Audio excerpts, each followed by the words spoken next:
2024년 2월 29세 청년 박진호는 단 한 통의 전화를 받았습니다.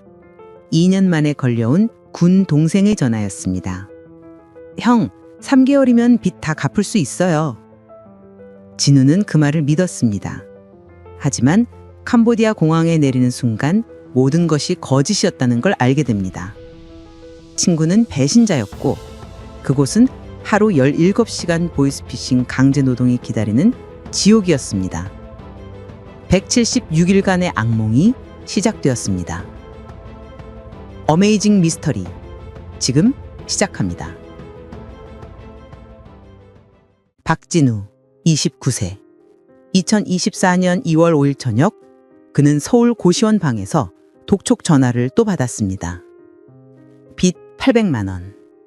2년 전 회사가 부도나면서 실직한 후 생긴 빚이었습니다.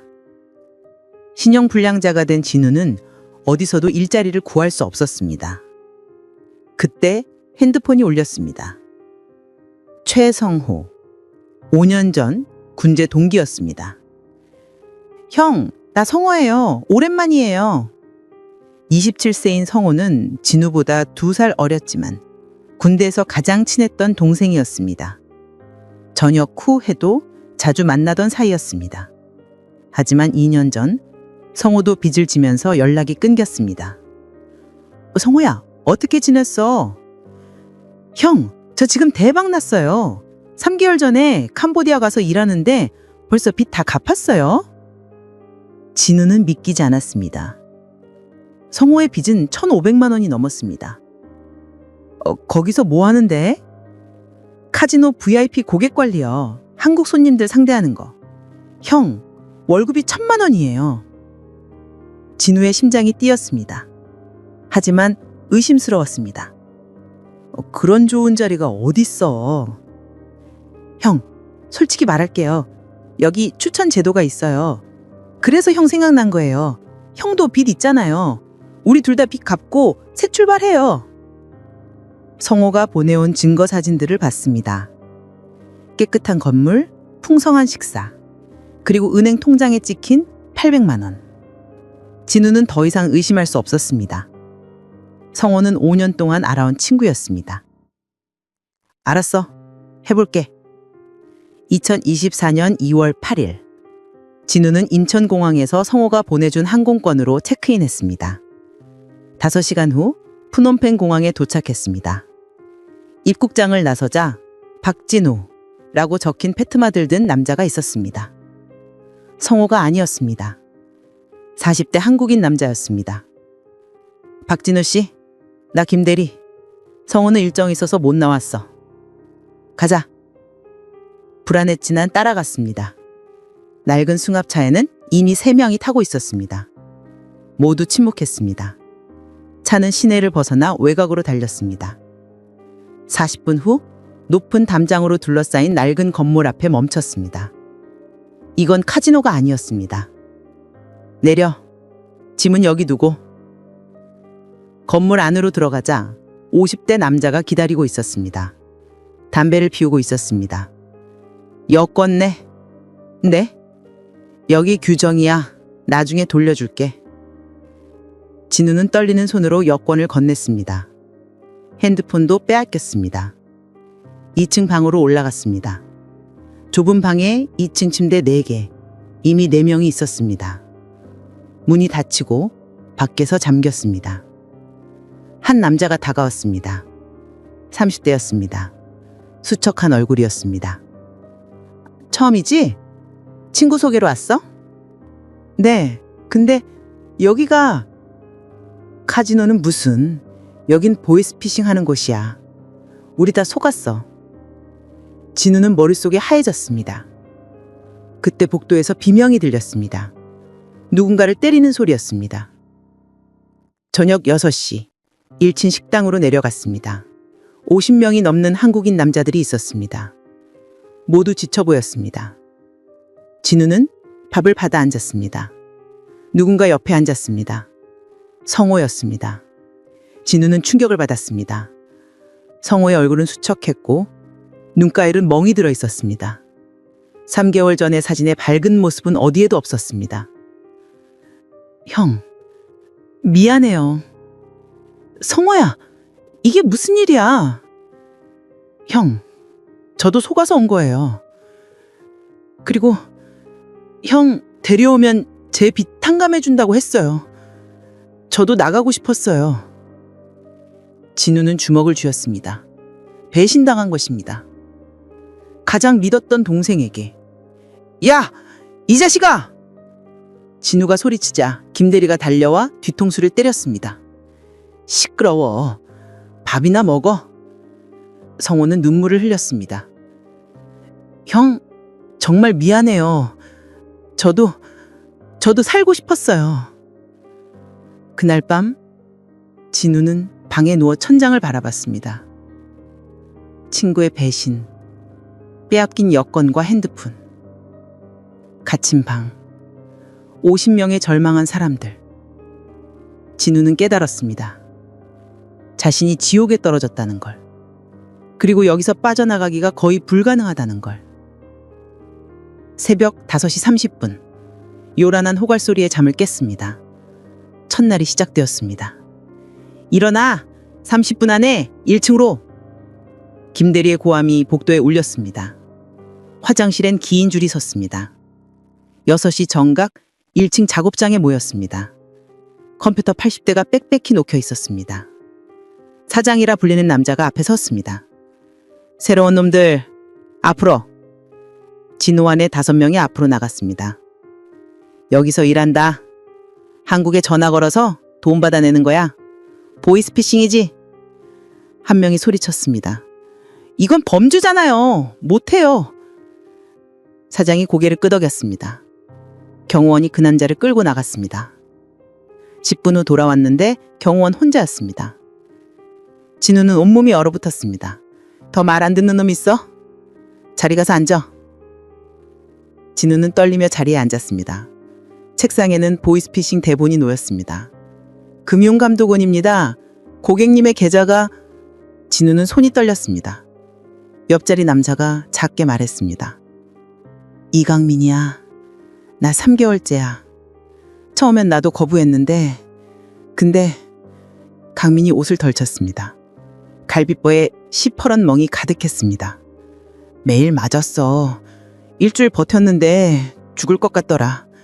결국 하게 됐지. 여기선 선택권이 없어. 전화가 연결되었습니다. 노인의 목소리였습니다. 진우는 떨리는 목소리로 대본을 읽었습니다. 영원히 빠져나가는 기분이었습니다. 하루 17시간, 새벽 6시부터 밤 11시까지. 점심 1시간, 저녁 1시간 빼고는 계속 전화를 걸었습니다. 밤 11시, 방으로 돌아왔습니다. 온몸이 아팠습니다. 침대에 쓰러졌습니다. 진우의 지옥 같은 첫날이 끝났습니다. 일주일이 지났습니다. 진우는 이제 로봇이 되어 있었습니다. 매일 새벽 6시에 일어나 밤 11시까지 헤드셋을 끼고 한국 사람들을 속였습니다. 처음엔 양심에 찔렸지만 이제는 감정이 무뎌졌습니다. 안 그러면 미칠 것 같았으니까요. 건물에는 80명의 한국인이 갇혀 있었습니다. 높은 담장과 철조망, CCTV, 그리고 항상 지키고 있는 캄보디아 경호원들. 탈출은 불가능해 보였습니다. 조직 구조는 명확했습니다. 맨 위에 중국계 리 사장, 그 밑에 한국인 최 사장, 중간 관리자 김대리, 그리고 현지 경호원들, 그리고 밑바닥에 진우 같은 사람들이 있었습니다. 2월 17일, 진우가 온 지 열흘째 되는 날 3층에 있던 30대 남자가 새벽에 화장실 창문을 부수고 도망쳤습니다. 아침 점호 때 발각되었습니다. 최 사장은 즉시 경호원들을 풀었습니다. 점심 전에 그 남자는 붙잡혀 돌아왔습니다. 온몸이 피투성이었습니다. 최 사장은 모든 사람을 1층에 모았습니다. 80명이 일제히 섰습니다. 다들 잘 봐라. 도망가면 이렇게 된다. 경호원들이 남자를 바닥에 무릎 꿇렸습니다. 최 사장은 야구방망이를 들었습니다. 주저없이 남자의 등을 내리쳤습니다. 둔탁한 소리가 작업장에 울렸습니다. 비명이 터졌습니다. 최 사장은 멈추지 않았습니다. 1번, 2번, 3번. 진우는 고개를 돌렸지만 김대리가 소리쳤습니다. 고개 들어! 다 봐! 남자는 의식을 잃었습니다. 바닥에 피가 고였습니다. 이 새끼 병원 데려가! 죽으면 곤란해! 최 사장은 담배를 꺼내 물었습니다. 도망? 불가능해. 경찰도 우리 편이야. 여기서 나가는 방법은 두 가지. 일 열심히 해서 빚 갚든가 새로운 놈 데려오든가. 알았지? 그날 이후 아무도 탈출을 시도하지 않았습니다. 2월 23일, 진우가 온 지 2주가 지났습니다. 그날 저녁 복도에서 성호를 만났습니다. 성호가 작게 속삭였습니다. 형, 나한테 좋은 방법 있어요. 핸드폰 하나 몰래 구했어요. 진짜? 새로운 애가 숨겨왔던 거요. 배터리 거의 없는데 한 통화는 할 수 있을 거예요. 형네 부모님한테 전화해서 경찰에 신고하라고 해요. 진우는 떨렸습니다. 하지만 기회였습니다. 성호에게서 핸드폰을 받아 화장실로 갔습니다. 부모님 번호를 눌렀습니다.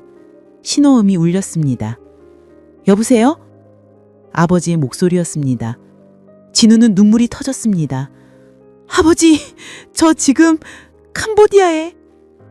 바로 그때 화장실 문이 벌컥 열렸습니다. 김대리였습니다.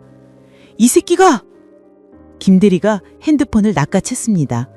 통화는 끊겼습니다. 진우의 머리를 벽에 밀쳤습니다.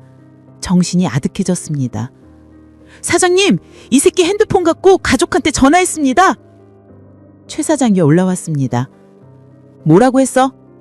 경찰에 신고하라고요. 최 사장은 비웃었습니다.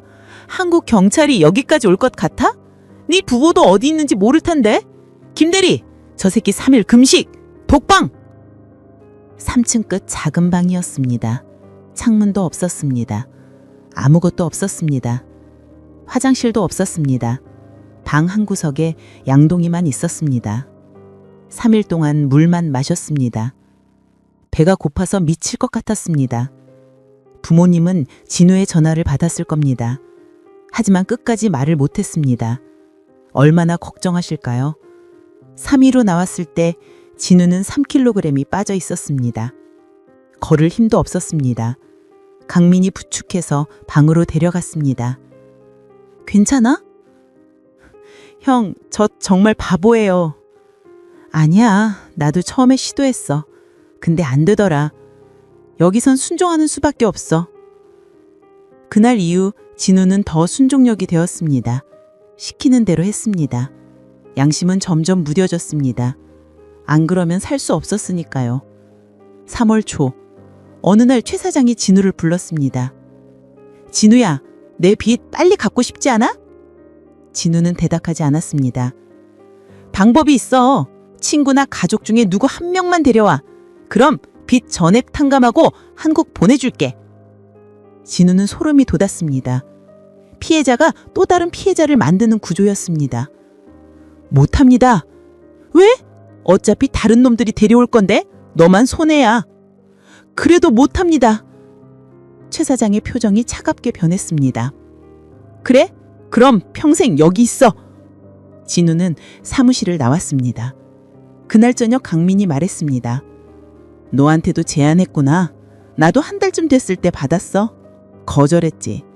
근데 거절해도 계속 압박해. 언젠가 굴복하게 만들려고. 형은 어떻게 버텼어요? 버티는 게 아니야. 그냥 매일 죽고 싶은 걸 참는 거지.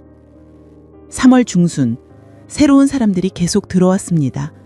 일주일에 5명에서 10명씩. 그중 반은 친구 지인 소개였고 나머지 반은 다른 방법으로 왔습니다. 어느 날 저녁 새로운 27세 청년이 진우 옆에 앉았습니다. 형, 여기 진짜 월급 1,000만 원 받나요? 너 어떻게 왔어? 텔레그램에 해외 취업 광고 보고 왔어요. 리조트 호텔 매니저 구한다고. 면접 보고 바로 합격했어요. 진우는 씁쓸하게 웃었습니다. 여긴 그런 곳 아니야. 보이스피싱 조직이야. 우리 다 속은 거야. 그 청년의 표정이 창백해졌습니다. 그 광고 올린 사람도 여기 갇힌 사람이야. 강제로 시켜서 올리는 거야. 친구 소개로 온 사람은 또 다른 친구 데려오라고 하고 광고 보고 온 사람은 광고 올리라고 하지. 피해자가 피해자를 만드는 거지. 청년은 고개를 숙였습니다. 절망적인 표정이었습니다. 며칠 후 그 청년은 울면서 끌려가고 있었습니다. 안 돼요! 제 친구를 어떻게 속여요! 김대리가 무표정하게 그를 끌고 갔습니다. 시끄러워! 안 하면 일주일 굶는다! 진우는 창밖을 봤습니다. 철창 너머로 하늘이 보였습니다. 자유는 너무 멀리 있었습니다. 4월이 되었습니다. 진우가 온 지 2달이 지났습니다. 그 사이 성호는 고등학교 친구까지 데려왔습니다. 복도에서 만났을 때 성호는 완전히 무너져 있었습니다. 형, 제가 6명을 데려왔어요. 6명이요. 저 진짜 나쁜 놈이에요. 저 죽고 싶어요. 진우는 성호의 어깨를 잡았습니다. 성호야, 죽으면 안 돼. 우리 살아남아서 여기서 나가야 해. 그게 우리가 할 수 있는 유일한 속죄야. 하지만 성호의 눈빛에는 희망이 보이지 않았습니다. 진우도 마찬가지였습니다. 정말 이곳에서 나갈 수 있을까요? 하지만 포기할 수는 없었습니다. 살아야 했습니다. 4월 중순. 진우가 캄보디아에 온 지 2달 반이 지났습니다. 어느 날 아침, 건물 안 분위기가 심상치 않았습니다. 간부들이 급하게 사무실을 드나들었고 최 사장의 표정은 어두웠습니다. 점심시간에 소문이 돌기 시작했습니다. 강민이 작은 목소리로 말했습니다. 야, 큰일 났대. 한국 정부가 대규모 단속 들어온다는 소문이야. 진우의 가슴이 뛰었습니다. 구출될 수 있을까요? 하지만 강민은 고개를 저었습니다. 근데 문제가 있어. 정보가 이미 새 나갔대. 조직 고위층들이 다 알고 있어. 같은 방 민석이 끼어들었습니다. 들은 얘기로는 캄보디아 정치 구조가 워낙 복잡하대. 여당이 엄청 세고 그쪽 라인 있는 조직들은 단속 전에 미리 다 빠져나간대. 통보를 받는 거지. 잡히는 건 라인 없는 약한 조직들 뿐이래. 진우는 불안했습니다. 그럼 우리는요? 우리는 라인 없잖아. 그래서 잡힐 수도 있고 아니면 다른 나라로 도망칠 수도 있고. 다른 나라요? 민석이 심각한 표정으로 말했습니다. 예전엔 베트남에 이런 조직이 많았대. 근데 단속 심해지니까 다 캄보디아로 왔고 지금은 라오스나 미얀마로 넘어가고 있대. 국경지대를 이용하는 거야. 한 나라에서 수사 들어오면 바로 옆 나라로 넘어가는 식이지. 진우는 소름이 돋았습니다. 그날 오후 최 사장이 모든 사람을 모았습니다. 80명이 작업장에 섰습니다. 다들 들어. 일주일 안에 여기 떠난다. 웅성거리는 소리가 퍼졌습니다. 한국 정부가 압박 넣고 있어. 캄보디아 당국도 뭔가 보여줘야 하니까 단속할 거야. 근데 걱정 마. 우리는 라오스로 간다. 거기가 훨씬 안전해. 지시대로만 따라. 또 이동이었습니다. 진우는 절망스러웠습니다. 라오스는 캄보디아보다 더 깊은 곳이었습니다. 그날 밤 강민이 조용히 말했습니다. 라오스로 가면 더 빠져나오기 힘들 거야. 국경지대라 통제가 더 심할 거고. 그럼 지금 도망가야 하는 거 아니에요? 지금은 경계가 삼엄해. 오히려 이동할 때가 기회일 수도 있어. 혼란한 틈을 타는 거지. 진우는 강민의 말을 곱씹었습니다. 이동 과정이 마지막 기회일 수 있었습니다. 다음 날부터 건물이 급변했습니다. 작업 시간이 줄고 짐 정리 시간이 늘었습니다. 컴퓨터가 철거되고 서류가 상자에 담겨 트럭으로 실려 나갔습니다. 그리고 놀라운 일이 벌어졌습니다. 3층에 있던 20명이 갑자기 풀려난 것입니다. 걔네는 실적 좋았던 애들이야. 가족이 돈 보냈거나 간부들이랑 친한 애들. 조직이 이동할 때는 인원 줄여야 하니까 일부를 풀어주는 거지. 우리 같은 애들은 해당 없어. 강민의 말에 진우는 분노했습니다. 돈이나 연줄이 있으면 나갈 수 있다는 것이었습니다. 4월 20일, 이동 이틀 전 리 사장이 처음으로 건물에 나타났습니다. 중국계 50대 남자였습니다. 비싼 정장에 금시계를 차고 있었습니다. 덩치 큰 경호원 4명이 뒤따랐습니다. 리 사장이 중국어로 뭐라고 말하고 최 사장이 통역했습니다. 리 사장님께서 말씀하십니다. 라오스 시설은 여기보다 훨씬 좋다. 열심히 일하면 빨리 나갈 수 있다. 하지만 문제 일으키면 용서하지 않겠다. 리 사장의 칼 같은 눈빛이 모두를 훑었습니다. 진짜 보스였습니다. 4월 22일 새벽 4시 이동 날이었습니다. 마당에 낡은 버스 3대가 대기하고 있었습니다. 창문에는 커튼이 쳐져 있었습니다. 한 버스에 30명씩 지정된 버스로 가. 진우는 2번 버스에 탔습니다. 강민과 민석도 같은 버스였습니다. 성호는 3번 버스에 탔습니다. 멀리서 눈이 마주쳤습니다. 성호는 불안한 표정이었습니다. 버스가 출발했습니다. 세 대가 일렬로 움직였습니다. 앞뒤로 SUV가 호위했습니다. 완전히 죄수호송이었습니다. 버스는 비포장 도로를 달렸습니다. 흔들림이 심했습니다. 해가 떠올랐습니다. 지평선이 붉게 물들었습니다. 2시간 후 버스가 잠시 멈췄습니다. 화장실 휴게소였습니다. 10분이다. 화장실 가고 싶은 용은 가. 도망 생각은 하지도 마. 경호원들이 다 지키고 있어. 진우는 버스에서 내렸습니다. 밖은 이미 더웠습니다. 30도는 넘었습니다. 화장실을 다녀오면서 주변을 살폈습니다. 정말로 경호원들이 사방에 서 있었습니다. 버스가 다시 출발했습니다. 국도로 접어들었습니다. 프놈펜을 우회했습니다. 한국 대사관은 시내에 있었지만 점점 멀어졌습니다. 오후가 되었습니다. 버스는 계속 북쪽을 향했습니다. 라오스 국경 방향이었습니다. 강민이 진우의 어깨를 두드렸습니다. 진우야, 준비해. 뭐요? 국경 넘기 전에 지회가 있을 거야. 그때 우리 도망가자. 민석이도. 민석이 고개를 끄덕였습니다. 진우는 망설였습니다. 형, 잡히면 죽을 수도 있어요. 알아. 근데 라오스 넘어가면 정말 끝이야. 지금이 마지막 기회야. 진우는 고개를 끄덕였습니다. 살기 위한 도박이었습니다. 오후 5시. 버스는 국경에서 20km 떨어진 작은 마을에 멈췄습니다. 저녁 식사를 위한 휴게소였습니다. 허름한 식당과 몇 채의 집만 있었습니다. 30분이다. 밥 먹고 화장실 다녀와. 진우는 버스에서 내렸습니다. 강민과 민석과 눈빛을 교환했습니다. 경호원들이 배치되어 있었지만 90명이 동시에 내리니 혼란스러웠습니다. 강민이 작게 속삭였습니다. 저쪽 뒤에 숲이 있어. 식당 뒤쪽으로 가면 시야에서 벗어날 수 있을 거야. 지금이야. 진우의 심장이 미친 듯이 뛰었습니다. 삶과 죽음이 갈리는 순간이었습니다. 세 사람은 식당에 들어가 밥을 급하게 먹었습니다. 경호원들이 담배를 피우며 방심하고 있었습니다. 김대리는 통화 중이었습니다. 지금이야. 강민이 일어났습니다. 세 사람은 화장실 가는 척하면서 식당 뒤쪽으로 이동했습니다. 쓰레기장 너머로 숲이 보였습니다. 뛰어! 강민이 달렸습니다. 진우와 민석이 뒤따랐습니다. 숲으로 뛰어들었습니다. 뒤에서 소리가 들렸습니다. 야! 거기서! 들켰습니다. 하지만 멈출 수 없었습니다. 세 사람은 미친 듯이 달렸습니다. 뒤에서 경호원들이 쫓아왔습니다. 오토바이 엔진 소리가 들렸습니다. 흩어져! 강민이 소리쳤습니다. 세 사람은 각자 다른 방향으로 흩어졌습니다. 진우는 죽을 힘을 다해 달렸습니다. 자유를 향해 달렸습니다. 진우는 숨이 턱까지 차올랐지만 멈출 수 없었습니다. 나뭇가지가 얼굴을 핥히고 발목이 비틀렸지만 계속 달렸습니다. 뒤에서 오토바이 소리가 점점 가까워졌습니다. 진우는 방향을 바꿔 더 깊은 숲으로 들어갔습니다. 얼마나 달렸을까요? 소리가 조금 멀어졌습니다. 진우는 큰 나무 뒤에 숨어 숨을 골랐습니다. 심장이 터질 것 같았습니다. 온몸이 떨렸습니다. 하지만 해냈습니다. 탈출한 것입니다. 이제 어디로 가야 할까요? 한국 대사관을 찾아야 합니다. 해가 지고 있었습니다. 어둠이 내렸습니다. 진우는 조심스럽게 숲을 빠져나왔습니다. 멀리 불빛이 보였습니다.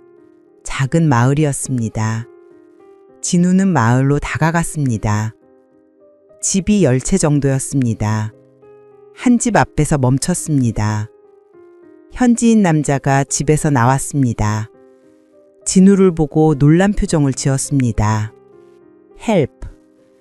Help me, please. 진우는 영어로 말했습니다.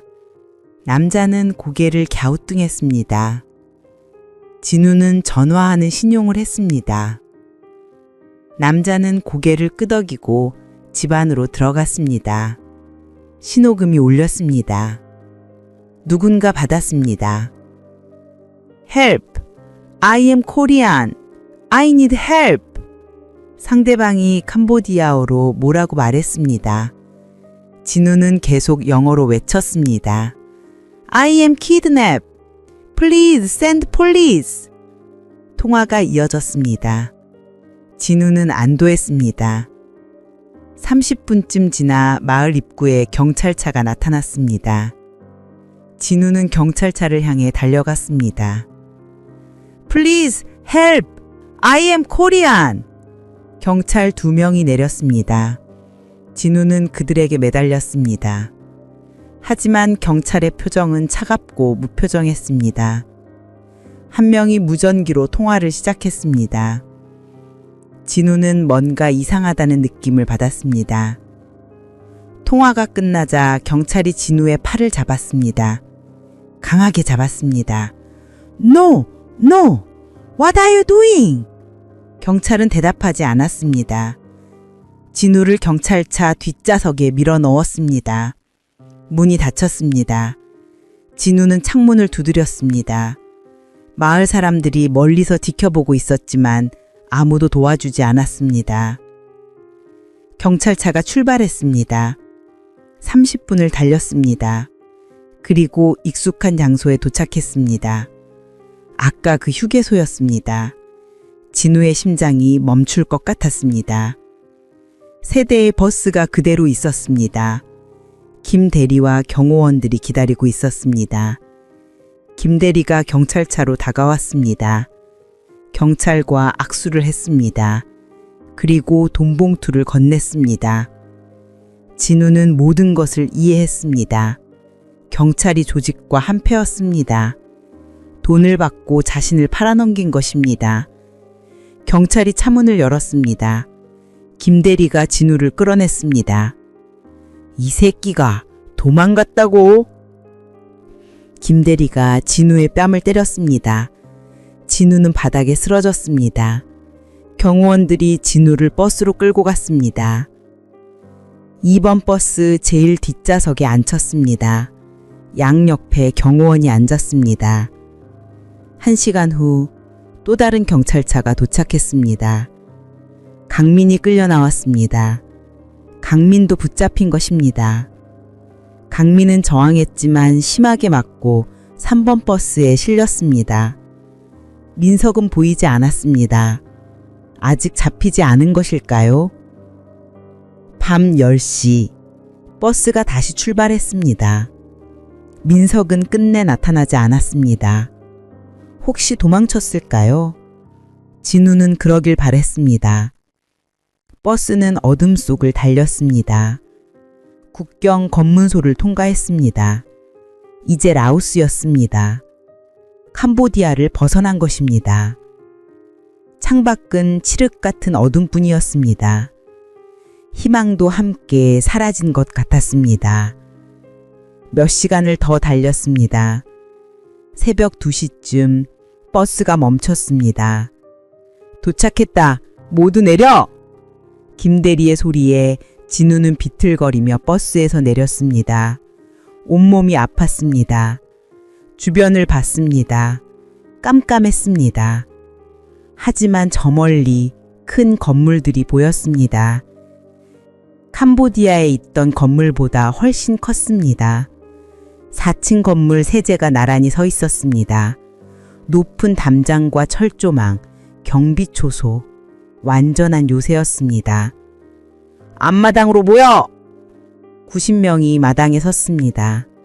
조명이 환하게 켜졌습니다. 최 서장이 앞에 섰습니다.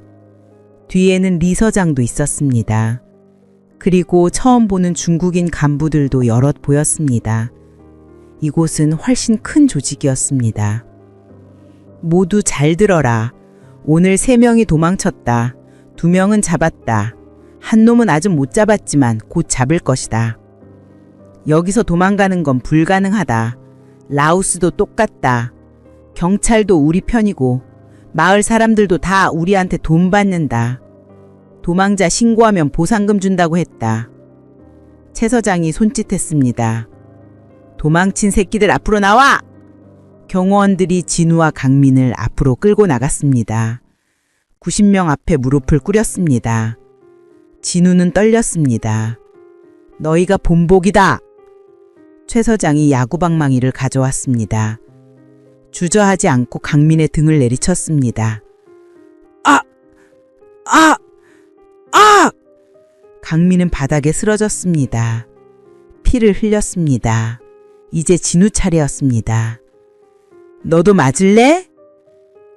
진우는 대답할 수 없었습니다. 방망이가 내려왔습니다. 등에 엄청난 충격이 왔습니다. 숨이 막혔습니다. 또 맞았습니다. 진우는 비명을 질렀습니다. 의식이 흐려졌습니다. 병원 데려가! 죽으면 안 되니까! 최 서장의 목소리가 멀리서 들렸습니다. 경호원들이 진우와 강민을 끌고 갔습니다. 눈을 떴을 때 진우는 작은 방에 누워 있었습니다. 온몸이 아팠습니다. 옆에는 강민이 있었습니다. 현지인 의사가 주사를 놓았습니다. 준통제였습니다. 며칠이 지났습니다. 정확히 며칠인지 모릅니다. 하루에 한 번 밥과 물이 들어왔습니다. 일주일쯤 지나 문이 열렸습니다. 김대리였습니다. 일어나! 이제 일 시작해! 진우는 비틀거리며 일어났습니다. 복도를 지나 계단을 내려갔습니다. 1층은 거대한 작업실이었습니다. 캄보디아보다 3배는 컸습니다. 컴퓨터가 200대는 넘어 보였습니다. 사람도 엄청 많았습니다. 한국인뿐 아니라 중국인, 베트남인도 보였습니다. 여기가 메인 작업실이다. 1동은 한국인, 2동은 중국인, 3동은 베트남인. 넌 여기서 일한다. 진우는 자리에 앉았습니다. 컴퓨터를 켰습니다. 보이스피싱 프로그램이었습니다. 다시 시작이었습니다. 아니, 더 큰 지옥의 시작이었습니다. 그리고 이곳 라오스는 캄보디아보다 훨씬 더 빠져나오기 힘든 곳이었습니다. 진우는 절망했습니다. 정말 이곳에서 나갈 수 있을까요? 5월이 되었습니다. 진우가 캄보디아에 온 지 3개월이 지났습니다. 라오스에서 보낸 시간은 3주였습니다. 매일이 지옥이었습니다. 하루 17시간 노동, 감시, 폭력. 하지만 진우는 살아 있었습니다. 포기하지 않았습니다.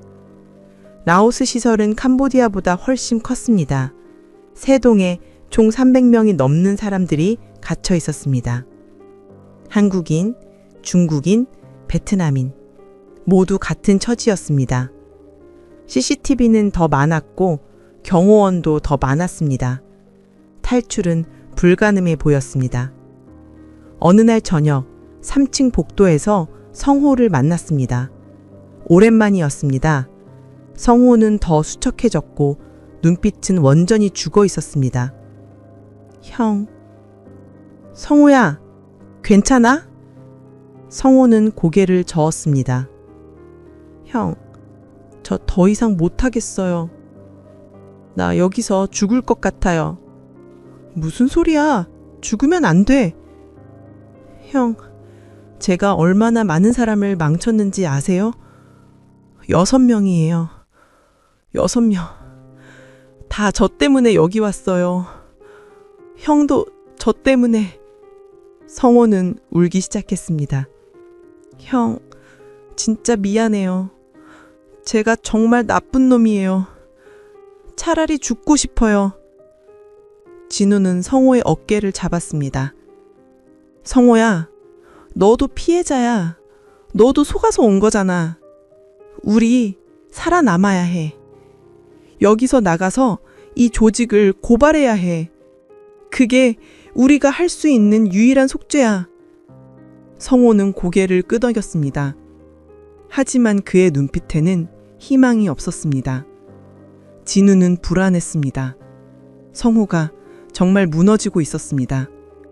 6월 초, 건물 안 분위기가 또 이상해졌습니다. 간부들이 급하게 움직였습니다. 소문이 돌았습니다. 한국 정부가 대규모 구출 작전을 준비하고 있다는 것입니다. 캄보디아와 라오스에 동시에 압박을 넣고 있다고 했습니다. 하지만 조직도 움직였습니다. 6월 10일 최 사장이 발표했습니다. 일부 인원이 미얀마로 이동한다. 오늘 저녁에 출발한다. 진우는 불안했습니다. 혹시 자신도 포함될까요? 그날 저녁 명단이 발표되었습니다. 50명이 미얀마로 가게 되었습니다. 진우는 명단에 없었습니다. 하지만 성홍은 명단에 있었습니다. 진우는 급하게 3층으로 올라갔습니다. 성호를 찾았습니다. 성호는 작은 가방을 들고 있었습니다. 성호야! 형, 너 미얀마 가? 네, 명단에 있어요. 진우는 가슴이 철렁했습니다. 미얀마는 라오스보다 더 깊은 곳이었습니다. 성호야, 거기 가면 더 힘들 거야. 알아요. 근데 어쩔 수 없어요. 성호는 울먹거렸습니다. 형, 저 정말 미안해요. 제가 형을 여기 끌고 왔잖아요. 성호야, 그만해. 우리 꼭 다시 만나자. 살아남아야 해. 형도 살아남아요. 꼭. 둘은 포옹했습니다. 그것이 성호와의 마지막이었습니다. 버스가 출발했습니다. 성호를 태운 버스가 어둠 속으로 사라졌습니다. 6월 15일. 그날은 평소와 똑같이 시작되었습니다. 새벽 6시 작업 시작. 진우는 헤드셋을 끼고 전화를 걸고 있었습니다. 오전 10시쯤이었습니다. 갑자기 밖에서 큰 소리가 들렸습니다. 경찰이다! 모두 손들어! 작업장 입구로 무장한 사람들이 들어왔습니다. 라오스 경찰이었습니다. 뒤에는 한국인들도 보였습니다. 정장을 입고 완장을 찬 사람들, 한국 대사관 직원들이었습니다. 작업장이 순식간에 아수라장이 되었습니다. 경호원들이 저항했지만 제압되었습니다. 최 사장과 김 대리가 체포되었습니다. 진우는 믿을 수 없었습니다. 정말 구출작전이었습니다. 한국 대사관 직원이 큰 소리로 외쳤습니다. 한국 국민 여러분, 저희는 한국 대사관에서 나왔습니다. 이제 안전합니다. 진우는 눈물이 났습니다. 드디어였습니다. 4개월 만에 구출되는 것입니다. 주변 사람들도 울고 있었습니다. 어떤 사람은 바닥에 주저앉아 엉엉 울었습니다. 경찰이 건물을 수색했습니다. 2층과 3층에서도 사람들을 구출했습니다. 강민도 있었습니다. 강민은 다리를 절지만 살아 있었습니다. 진우는 강민을 껴안았습니다. 형, 우리 살았어요. 그래, 우리 살았다. 총 73명의 한국인이 구출되었습니다. 중국인 45명, 베트남인 32명도 함께 구출되었습니다. 진우는 대사관 직원에게 물었습니다. 제 친구가 있었는데요. 최성호요. 일주일 전에 미얀마로 갔어요. 직원이 명단을 확인했습니다. 최성호. 여기 명단에 없네요. 미얀마로 이동했다면... 직원은 말을 흐렸습니다. 진우는 가슴이 무너졌습니다. 성호는 구출되지 못한 것입니다. 한 경호원에게 물었습니다. 미얀마로 간 사람들은 어디 있어요? 경호원이 입을 다물었습니다. 진우가 다그쳤습니다. 말해요, 제발! 경호원이 작게 말했습니다. 국경 근처. 그 이상은 몰라요. 진우는 절망했습니다. 성호는 미얀마 어딘가에 갇혀 있었습니다. 대사관 직원들이 구출된 사람들을 버스에 태웠습니다. 라오스 경찰이 호송했습니다. 이번에는 진짜 보호를 위한 호송이었습니다. 버스는 비엔티안으로 향했습니다. 6시간을 달려 도착했습니다. 대사관에서 음식과 물을 나눠줬습니다. 진우는 4개월 만에 제대로 된 음식을 먹었습니다. 너무 맛있어서 눈물이 났습니다. 의료진이 점검했습니다. 진우는 12kg이 빠졌습니다. 영양실조였습니다. 등의 멍은 아직도 남아 있었습니다. 경찰 조사를 받았습니다. 진우는 모든 것을 진술했습니다. 어떻게 속아서 왔는지, 조직의 구조, 범행 수법, 경찰 유착, 모든 것을 말했습니다. 박진우 씨, 증언 감사합니다. 이 정보가 큰 도움이 될 겁니다. 형사가 말했습니다. 진우가 물었습니다. 미얀마로 간 사람들은 구출할 수 있나요? 형사는 씁쓸하게 웃었습니다. 최선을 다하겠습니다. 하지만 미얀마 정세가 불안정해서 협조가 어렵습니다. 그리고 핵심 간부들은 이미 빠져나갔습니다. 리 사장을 비롯한 큰 손들은 미리 정보를 입수한 것 같습니다. 결국 큰 손들은 도망간 것입니다. 잡힌 건 중간 관리자들 뿐이었습니다. 6월 18일, 드디어 한국으로 가는 날이었습니다. 비엔티안 공항에서 진우는 다른 구출자들과 함께 비행기에 올랐습니다. 73명이 함께 귀국했습니다. 비행기가 이륙했습니다. 라오스가 점점 작아졌습니다. 진우는 창밖을 보면서 생각했습니다. 저 아래 어딘가에 성호가 있습니다. 그리고 아직도 수백 명이 갇혀 있습니다. 4시간 후 인천공항에 도착했습니다. 2024년 6월 18일 오후 3시, 진우가 캄보디아로 떠난 지 132일 만이었습니다. 4개월하고 10일, 평생처럼 느껴진 시간이었습니다. 입국장을 나서자 부모님이 기다리고 계셨습니다.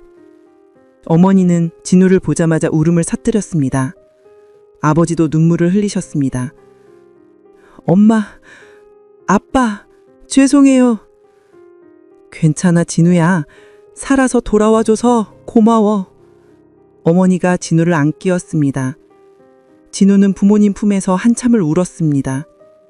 정말 집에 돌아온 것입니다.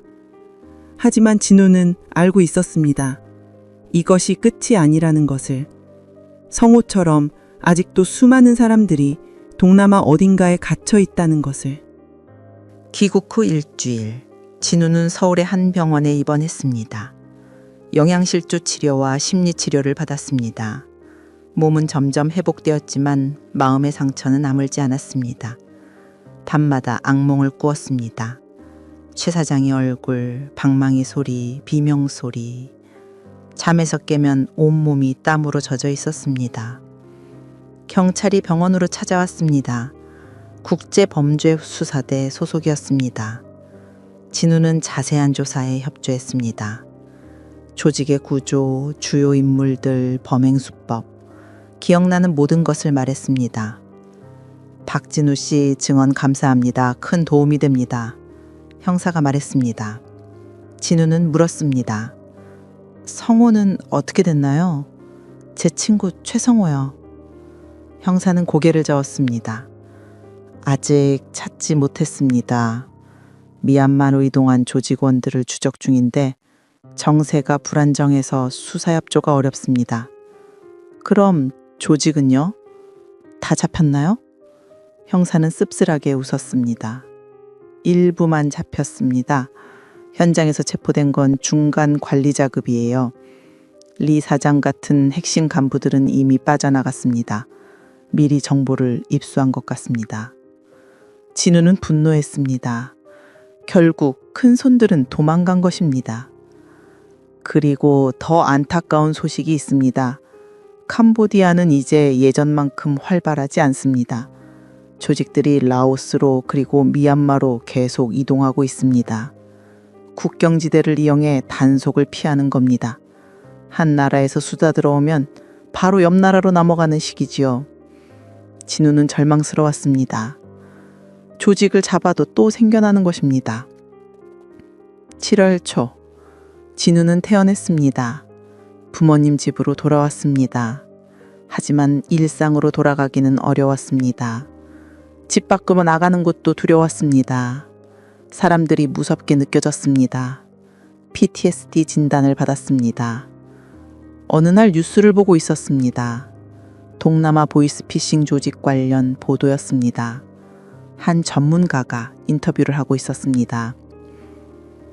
이러한 조직들은 국경을 넘나들며 단속을 피하고 있습니다. 예전엔 베트남에 많았죠. 단속이 심해지니 캄보디아로 왔고 지금은 라오스와 미얀마로 계속 이동 중입니다. 특히 국경지대가 문제입니다. 한 나라에서 수사 들어오면 국경만 넘으면 되니까요. 진우는 화면을 봤습니다. 전문가가 계속 말했습니다. 그리고 현지 권력과의 유착도 큰 문제입니다. 라인 있는 조직들은 사전에 정보를 입수해 빠져나가고 연줄 없는 작은 조직들만 잡히는 경우가 많습니다. 근본적인 해결이 어려운 이유죠. 진우는 절망스러웠습니다. 자신이 겪은 지옥이 아직도 계속되고 있었습니다. 8월, 진우는 용기를 내서 언론 인터뷰에 응했습니다. 자신의 이야기를 세상에 알리고 싶었습니다. 저는 가장 믿었던 군 동기의 말을 믿고 캄보디아로 갔습니다. 월급 1,000만 원, 3개월이면 빚을 갚을 수 있다는 말에 속았죠. 하지만 그곳은 지옥이었습니다. 하루 17시간 보이스피싱 강제노동, 폭력, 감금. 탈출을 시도하면 경찰이 오히려 조직에 동받고 우리를 다시 넘겨줬습니다. 진우는 카메라를 보며 간절히 말했습니다. 친구의 소개든 텔레그램 광고든 절대 믿지 마세요. 고수익 일탈이는 없습니다.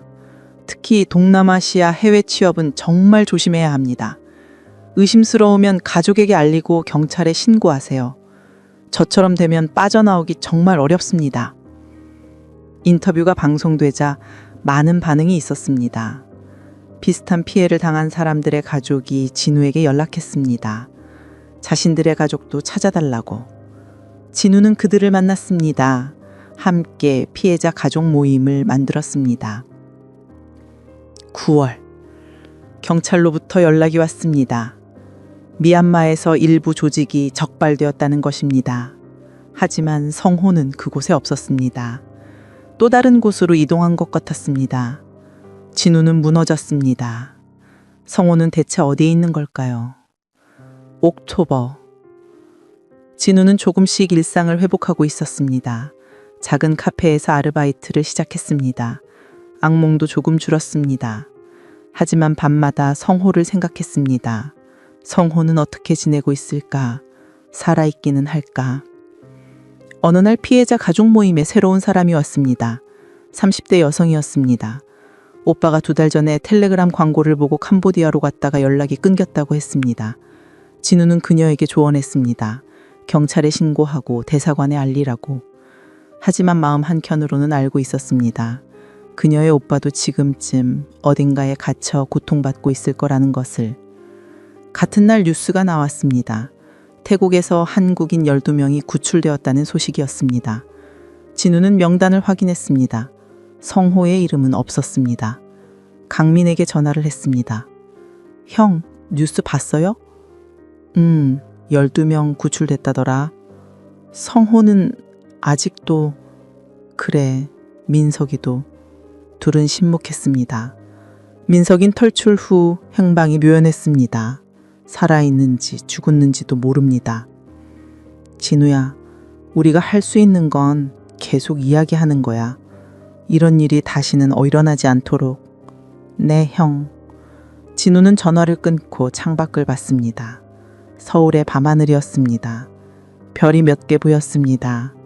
저 별빛 아래 어딘가에 성호가 있을 것입니다. 그리고 아직도 수백 명의 한국인이 동남아 국경지대 어딘가에 갇혀 있을 것입니다. 진우는 오늘도 자신의 이야기를 사람들에게 전합니다. 강연장에서, SNS에서, 언론 인터뷰에서 한 명이라도 더 구하기 위해, 성호처럼 아직도 갇혀있는 사람들을 위해. 132일간의 지옥을 겪은 진우는 살아 돌아왔습니다. 하지만 수많은 사람들은 아직도 그곳에 있습니다. 전문가들의 분석에 따르면 현재도 이러한 범죄 조직은 계속 활동하고 있습니다. 캄보디아, 라오스, 미얀마, 태국 국경지대를 옮겨다니며 단속을 피하고 있습니다. 현지 경찰과의 유착, 정치권과의 연결무인의 단속이 쉽지 않습니다. 힘 있는 조직들은 정보를 미리 입수해 빠져나가고 연줄 없는 작은 조직들만 잡히는 경우가 많습니다. 여러분은 어떻게 생각하시나요? 우리는 이들을 어떻게 구해야 할까요? 이것은 단순히 개인의 문제가 아닙니다. 국제적인 범죄 네트워크이며 정치권과 경찰의 부패가 얽혀있는 복잡한 문제입니다. 하지만 포기할 수는 없습니다. 지금도 누군가는 도움을 기다리고 있으니까요.